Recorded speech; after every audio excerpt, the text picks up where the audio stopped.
여러분,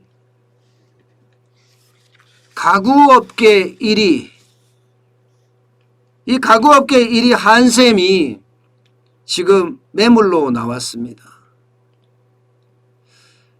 여러분도 아시겠지만 한샘은 국내 가구나 인테리어까지도 합쳐도 1위 하는 업체예요. 그런데 이 업체가 갑자기 시장에 매물로 나왔습니다. 야, 이거를 보면 도대체 왜 이런 일이 벌어질까 궁금할 수밖에 없습니다. 궁금할 수밖에. 1위 하는 업체가 갑자기 이게 매물로 나왔다는 게 안 믿기죠. 사실 한샘은요, 서울대 건축공학과 출신인 조창걸 회장이 1970년에 설립한 국내 1세대 가구업체입니다. 시작은 주방 가구를 중심으로 시작을 했습니다. 지금까지 우리는 사실 아궁이 부엌을 가지고 있었잖아요. 이 조창걸 회장이 국내 처음으로 입식 주방, 지금의 현대식 주방을 소개했습니다. 그러면서 한샘은요, 쉽게 말하면 경영자를 잘 만나서 엄청난 성장을 하게 됩니다. 부엌 가구에서 인테리어로, 리모델링으로 사업을 확장을 해가면서요, 쭉쭉 성장을 해왔죠. 그동안 말입니다. 이 조창걸 회장은 1994년을 계기로 경영 일선에서 물러납니다. 경영 일선에서. 그리고 이게 쉽게 말하면 최고 경영자, CEO 체제, 전문 경영인 체제를 도입을 했습니다. 그래서 1대 그 전문 경영인이 최양하 대표였고요. 지금은 강성수 대표로 2대로 전문 경영인 2기 체제로 지금 들어선 상태입니다. 그런데 매각을 하겠다 이런 얘기가 나오니까 왜 그럴까? 옛날 취재할 때 생각이 참 많이 나더라고요. 취재할 때 생각이. 이 조창걸 회장은요, 여시제를 만들었거든요. 여시제. 여시제라는 게 쉽게 말하면 정치 포럼이에요. 정치 포럼. 사실 기업가들은 정치 포럼을 만들지 않거든요. 기업가들은 경제 포럼을 만들 수가 있어요. 그래서 경제를 보다 잘 읽고 잘 예측해서 우리 기업에 반영하기 위해서 경제 포럼은 가끔 만드는 경우가 있어도 여시제 같은 그런 정치 포럼은 참 만들지 않거든요. 그런데 진짜 저는 그 기자 생활할 때 굉장히 의아하게 생각을 했습니다.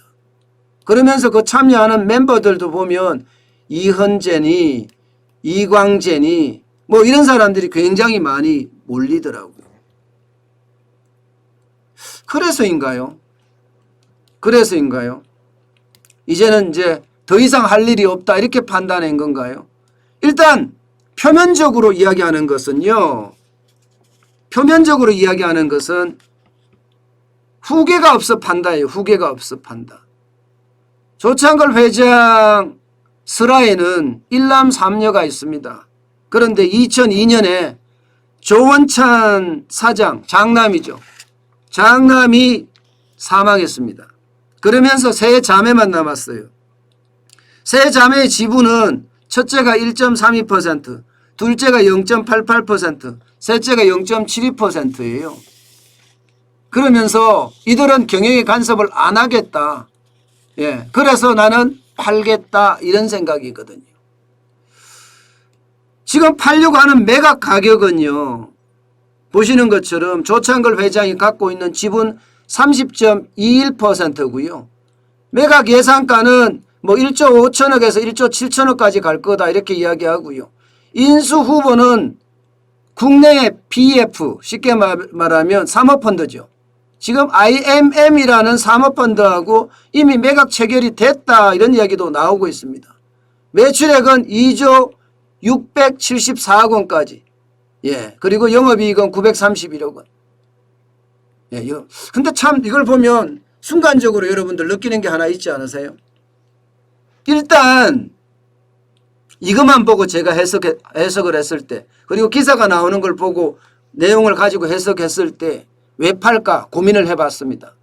첫 번째, 조창걸 회장이 한샘을 팔려고 하는 이유는 이게 상속세 부담을 감당하지 못할 거다, 이렇게 저는 생각을 했습니다. 왜냐하면 상속세가 장난 아니거든요. 이게 경영권을 담보한 상속세는요 50%에서 추가로 20%를 더 상속세를 내야 합니다. 그런데 지금 가지고 있는 지분을 가지고 30.21%를 가지고는요 이게 경영권을 넘길 수도 없을 뿐만 아니라 넘겼을 때 그것을 감당할 수 있는 그런 체제가 아니다, 이렇게 판단한 듯 보입니다. 게다가 자식들도 경영에 관심이 없고 세 딸도 경영에 전혀 관심이 없고 오로지 이게 경영을 설계할 수 있는 사람이 없다고 하니까 결국은 매각하는 게 방법이다, 뭐 이렇게 판단했지 않을까, 저는 그렇게 일단 해석을 했고요. 두 번째는요 매출액에 비해서 영업이익이 굉장히 적죠. 매출액은 2조 674억 원인데 아무리 안 돼도 영업이익이 2천억 원 넘어야 되잖아요. 10%는 가야 될 거 아니에요. 그런데 10%는 안 가고 931억이다. 이렇다는 것은 결국이요 사업성이 굉장히 나빠진다는 의미입니다. 여러분도 알다시피 전 세계적인 가구업체 이케아가 우리나라에 상륙을 했죠. 그러면서 사실 한샘 매출에 타격을 받고 있습니다. 한샘 매출이 떨어지고 있었거든요. 게다가 인테리어 부분도 마찬가지입니다. 인테리어 부분도 우리 집 같은 그런 인테리어 브랜드들이 쭉쭉 나서면서 플랫폼 기업이 계속 뜨고 있어요. 한샘은 거기에 대한 대응책이 좀 없었지 않나, 저는 그렇게 생각합니다.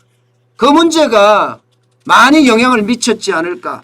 결국은 가구 공용 이케아를 따라갈 수 없을 뿐만 아니라 온라인 기반의 플랫폼이 없기 때문에 매출액을 그만큼 따라가지 못한다. 그래서 결국은 매각하는 수순으로 간다, 이렇게 저는 읽었습니다. 그리고 그렇습니다. 이게 기업가 정신이라는 건 굉장히 큰데 그 기업가 정신이 좀 약해진 것은 아닌가, 그런 생각은 저는 또 해봅니다. 조창걸 회장 정도면요 기업가 정신이 어떤 사람보다도 뛰어난 사람입니다. 그렇다면 어떤 시기든 자식들에게 물려주고 싶었을 가능성도 큰데 지금 그러지 않았다는 사실은 어쩌면 말입니다. 어쩌면 이도 저도 싫다, 이제 그냥 매각하는 게 방법이다, 자식들한테도 돈 나눠주고 너네들 편하게 살아라, 뭐 이런 결정을 한 것은 아닐까, 그런 생각은 해봅니다. 게다가 네 번째는요, 다섯 번째인가요? 네 번째죠. 매출액을 보면요 지금 상종가입니다. 상종가 2020년에 2조 674억 원이잖아요. 2017년에 2조 624억까지 갔다가 18년 내리고 19년에는 1조 6,983억까지 떨어졌습니다. 근데 코로나19 때문에 이게 확 올라간 거야. 그래서 지금이 오히려 매각의 적기다, 이렇게 판단한 것은 아닌가, 저는 그렇게 생각을 해봅니다. 참 어쩌면 매각의 적기 다 좋은데 저는 기업가 정신이 이렇게 무너진다는 사실에 조금 안타깝습니다. 한샘이라고 하면 아무래도 기업가 정신의 표상이라고 보였던 그런 기업인데 이게 매각된다고 하니까 사실 그렇게 썩 좋지는 않네요. 저는 오랫동안 취재를 했었거든요, 한샘을. 그런 상황에서 보면 참 격세지감을 느낍니다.